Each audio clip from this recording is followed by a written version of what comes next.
Dans cette séquence, nous allons créer un utilisateur dans le groupe existant validateur.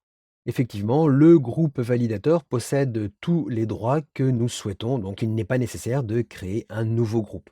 Revoyons les droits de ce groupe.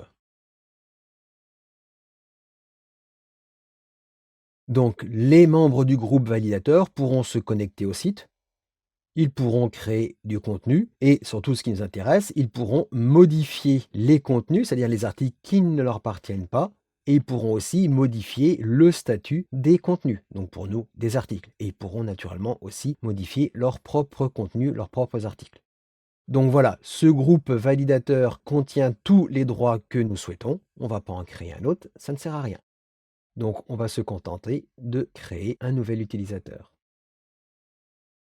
Et donc comme précédemment, eh bien, je vais saisir les différents éléments.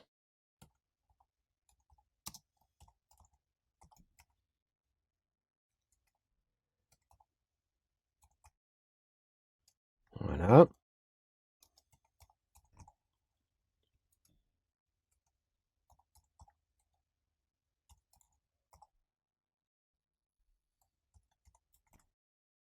Donc voilà tous ces éléments non identifiants, etc. Et je vais attribuer le rôle de validateur.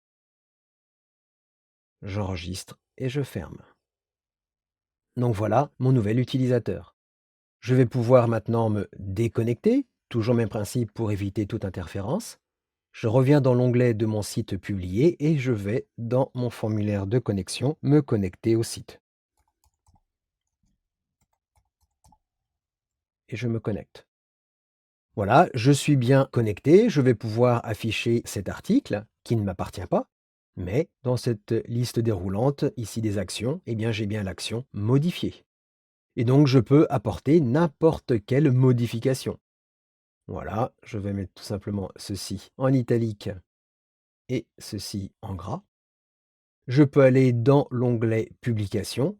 Et donc là, vous voyez qu'on a accès naturellement aux catégories, mais maintenant, comme on l'avait vu dans les chapitres précédents, eh bien, j'ai accès à la globalité des statuts. Je peux publier, dépublier, archiver, mettre à la corbeille. Je peux mettre en vedette. Je peux choisir les dates de début de publication et de fin de publication. Donc, vous voyez que j'ai absolument ici tous les droits nécessaires. Et je peux sauvegarder. J'affiche mon article Frankenstein. Là encore, je le modifie. Et dans la publication, eh bien, pour bien vous montrer, je vais tout simplement le dépublier.